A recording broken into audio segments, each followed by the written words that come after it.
Okay class, तो आज हम लोग कर रहे हैं क्लास 7th मैथ्स का जो चैप्टर 13 है ना, एक्सपोनेंट्स एंड पावर्स। इसके लॉज ऑफ एक्सपोनेंट्स को प्रैक्टिस करेंगे आज हम। सारे लॉज, जितने भी लॉज हैं, सारे लॉज को हम प्रैक्टिस करेंगे। ऑल दो कुछ लॉज हम पहले भी डिस्कस कर चुके हैं, बट स्टिल आज हम लोग सब सारे लॉज की प्रैक्टिस करते हैं, ठीक है। तो चलिए, फर्स्ट लॉ क्या है हमारा? Yes, multiplying powers with the same base. Okay, तो यहाँ पे फर्स्ट लॉ हमारा कहता है कि अगर मान लीजिए हमारे पास दो नंबर हैं और दोनों सेम बेस है और उनकी मल्टीप्लिकेशन हो रही है, तो उनकी पावर जो भी हो उसका सोल्यूशन क्या होगा? n plus n। Powers add हो जाती हैं, राइट? पावर्स ऐड हो जाती हैं। जैसे कि हमने बहुत सारे ट्राइडीज भी कल किए थे। अब हम एग्जांपल ले लेते हैं। For example 2 raised to power 5, इसका एक सोल्यूशन देखते हैं कि कैसे काम करता है। ध्यान देना सारे बच्चे, बाद में नोट करना। पहले बोर्ड पर देखेंगे, नोट करने का टाइम अलग से मिलेगा आपको। ओके, तो 2 raised to power 5 into 2 raised to power 3। Base is same, base same है, ये बेस होता है, पावर होती है, बेस सेम है, और बीच में क्या हो रही है? मल्टीप्लिकेशन हो रहा है। इधर देखिए बोर्ड पर, बीच में मल्टीप्लिकेशन हो रहा है, ठीक है। तो आंसर क्या होगा? बेस को लिखो 2 और पावर्स को ऐड कर दो, 5 प्लस 3, तो आंसर हो जाएगा 2। बोलो, समझ में आ गया? एक और एग्जांपल ले लेते हैं इसी का। जैसे कि a raised to power 3 into a raised to power 2 into a raised to power 7, ये है, ठीक है। इसका सॉल्यूशन क्या होगा?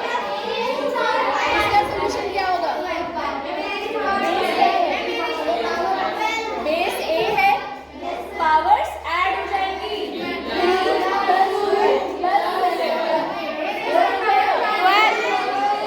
a raised to power 12। आ गया समझ में? ठीक है, ओके। तो इस लॉ की एक और क्वेश्चन से प्रैक्टिस कर लेते हैं। एक और एग्जांपल लेते हैं। -4 raised to power 100 into -4 raised to power 20। अब बेस, इधर ध्यान दीजिए, बेस सेम है दोनों जगह, कॉमन बेस है, तो कॉमन बेस को लिख दो -4, और पावर्स का क्या होगा? एक मिनट, पावर्स ऐड हो जाएंगी। जान के अपना मास्क हटाओ। यस, तो पावर्स क्या हो जाएंगी? ऐड हो जाएंगी। सो it would B 100 plus 20 -4 raised to power 130।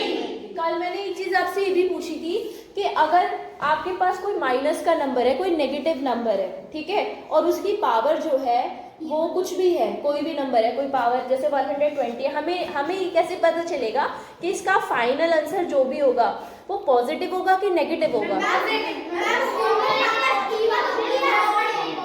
हाँ, अगर ये जो पावर में जो नंबर लिखा हुआ है 120, अगर ये इवन नंबर है, इवन मतलब जो 2 से डिवाइड हो सकते हैं, ऐसे नंबर, अगर ये इवन नंबर है तो इसका जो आंसर आएगा, फाइनल आंसर, वो पॉजिटिव आएगा, क्योंकि इवन का मतलब है पेयर में बनेगा। तो पेयर में तो माइनस से माइनस कैंसिल हो जाता है, आपको पता है, minus into minus is plus, ठीक है, ये मालूम है ना आपको।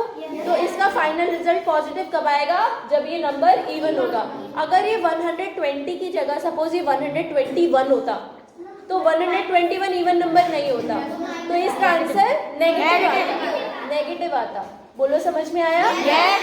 अच्छा, मुझे बताना, -5 की पावर 25 है सपोज, इसका आंसर पॉजिटिव आएगा कि नेगेटिव आएगा?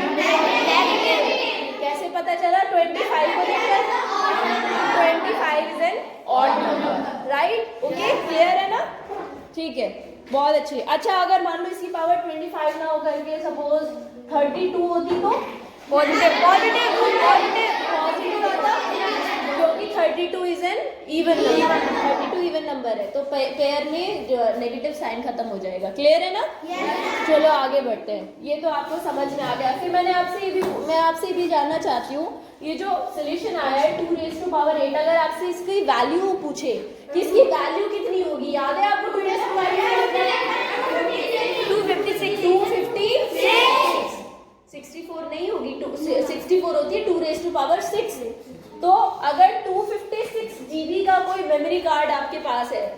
बेसिकली उसमें कितने जीबी है, 2 raise to power 8, 2 raise to power 8।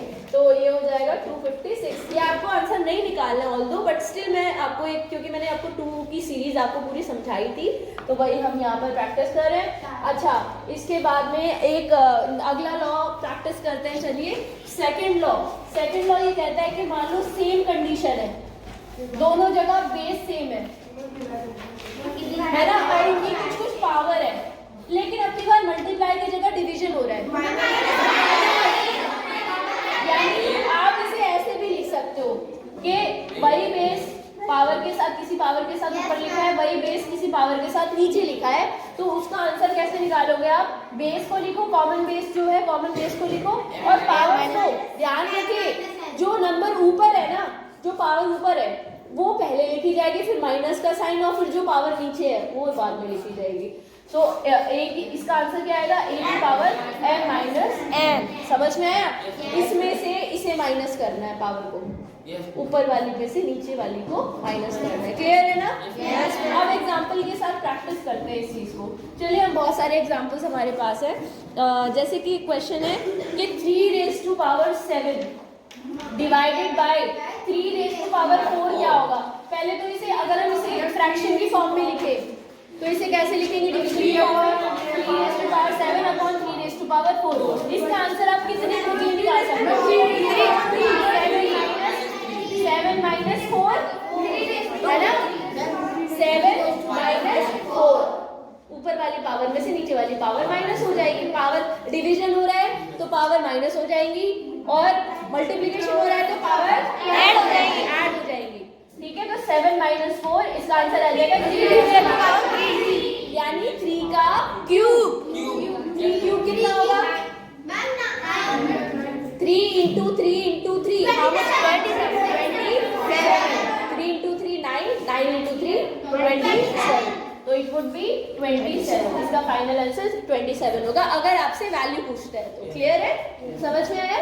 हाँ, एक और एग्जांपल लेते हैं। चलो, एग्जांपल हमारे पास है 10 raise to power 8 divided by 10 raise to power 4 कितना होगा? तो इसको आप फ्रैक्शन फॉर्म में लिखोगे। फ्रैक्शन फॉर्म, हाँ, यस। अगर आप इसे फ्रैक्शन फॉर्म में लिखोगे तो 10 raise to power 8 upon 10 raise to power 4, तो it would be 10 raise to power 8 minus 4। यही होगा ना? यस, है ना? तो फाइनल आंसर कितना आएगा? 10 रेज़ टू पावर 4। अच्छा, 10 रेज़ टू पावर 4 का मतलब कितना? कितनी जीरोस हो जाएंगी? 4 जीरोस होंगी, जितनी पावर है उतनी जीरोस होंगी, यानी कितना हो जाएगा? 10,000। मैंने आपको बताया था कि अगर कहीं 10 रेज़ टू पावर 3 लिखा है, समझ जाओ 1000 लिखा है, 1000। ठीक है, 10 रेज़ टू पावर 3 का मतलब 1000। 10 रेज़ टू पावर 5 का मतलब 5 zero, yes, 1 lakh. 10 raise to power 5 मतलब 1 लाख, और 10 रेज़ टू पावर 4 मतलब 10,000। क्लियर है ना? Very good. इस पावर को देख के बता सकते हो कितने जीरोस होंगे। 10 की पावर 4 का मतलब है 10 की 4 बार मल्टीप्लिकेशन, 10 इंटू 10 इंटू 10, तो मल्टीप्लाई करके कितनी जीरोस आएंगी? 4, 10,000। क्लियर है ना? गुड। ये तो काफी आसान है अभी तक जो हमने पढ़ रहे हैं हम। अब इसको मैं क्लियर करूंगी, तो आप नोट करना चाहो तो आप नोट कर सकते हो।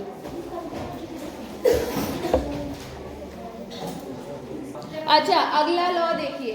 मान लीजिए थर्ड लॉ ये है कि सपोज आपके पास, मुझे नहीं पता इसमें, हाँ, इसमें ये वाला सीक्वेंस है। ठीक है, तो अगर मान लीजिए आपके पास एक नंबर है, एक ही बेस है, और उसके ऊपर ना एक ही बेस के ऊपर 2 पावर्स लगी हुई है।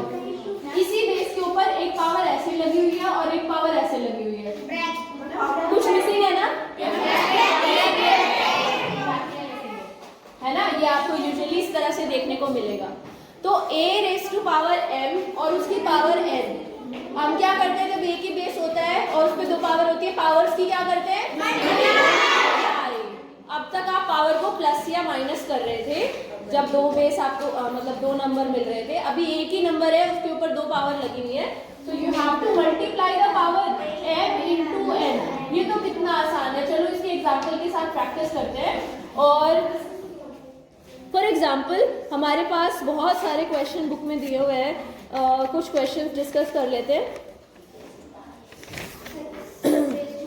जैसे 6 raise to power 2 raise to power 4, तो अब 6 लिखेंगे और ऊपर की पावर ऊपर जो पावर है दोनों पावर मल्टीप्लाई हो जाएंगे, तो इट वुड बी 8। बोलो समझ में आया? एक और एग्जांपल लेते हैं। So we have 2 raise to power 2 raise to power 2 और उसकी power 100 whole raise to power 100, so it would be 2 raise to power 100।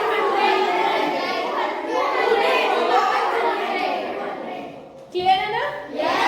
Okay, अभी 7 रेज टू, अब जानवी बताएंगे मुझे, 7 raise to power 50 whole raise to power 2। हाँ, 7 raise to 50, हाँ 50 into 2, what would be the final answer? पूरा बोलो बेटा। हाँ, raise to 7 raise to 100। Good, clear है? बहुत बढ़िया।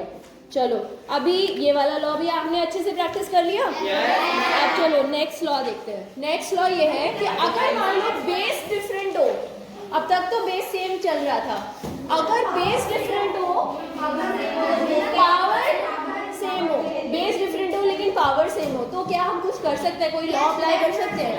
मान लीजिए हमारे पास है 2 raise to power a, law को पहले लिख लेते हैं। लॉ क्या होगा कि अगर मान लीजिए हमारे पास a raise to power m है और कुछ और बेस है b raise to power m, power same है, एक्सपोनेंट्स आर सेम और इनकी मल्टीप्लाई हो रही है, तो हम क्या लिख सकते हैं इसे? बेस की मल्टीप्लाई कर देंगे, बेस की मल्टीप्लाई कर देंगे और जो पावर कॉमन है वो हम ऊपर लिख देंगे, ab raise to power m। Clear है ना? ठीक है, अब एग्जांपल के साथ प्रैक्टिस करते हैं। It is very easy actually. देखो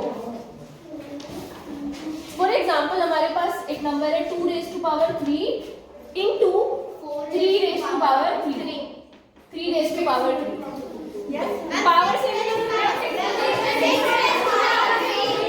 देखो क्या करेंगे, ध्यान से समझना, क्योंकि पावर दोनों पे सेम ही है, कॉमन पावर है, तो हम इसे ऐसा कर सकते हैं, जो नीचे नंबर्स है ना उनको मल्टीप्लाई कर दो, यानी 2 into 3 की पावर कॉमन जो है उसे ऊपर लगा दो 3, पावर दोनों जगह सेम है, उसको कॉमन हमने ऊपर लिख दिया 3 और नीचे वाले जो नंबर्स थे उनको मल्टीप्लाई कर दिया, with 2 into 3 6 raise to power 3, यानी 6 का cube, 6 cube, 6 into 6 into 6। Can you tell me how much would it be? 6 cube बता सकते हो कितना होगा? कैलकुलेट करके बताओ जरा। हाँ, वेरी गुड, 216, 216 ये होता है 6 क्यूब। ठीक है, तो इट वुड बी 6 क्यूब। और मैंने जैसे भी आपको बताया दैट 6 की कोई भी पावर हो, 6 की पावर 1000 हो, 25,000 हो, 2 लाख हो, कुछ भी हो, 6 raise to power anything, the number would end with 6 always. ठीक है, हमेशा 6 पर ही खत्म होगा वो नंबर। ओके, सो ये वाला लॉ अच्छे से समझ में आ गया। इसका 2-3 एग्जांपल्स और करते हैं और बड़ी क्विकली करेंगे हम उसको। ठीक है, जैसे कि हम एक नंबर लेते हैं, सपोज वी हैव, मैं खुद ही ले रही हूँ, 5 raise to power 2 into 7 raise to power 2, suppose this is an example. So इसका आंसर कितना हो जाएगा? देखो, पावर इज कॉमन, बेस की मल्टीप्लाई करनी है,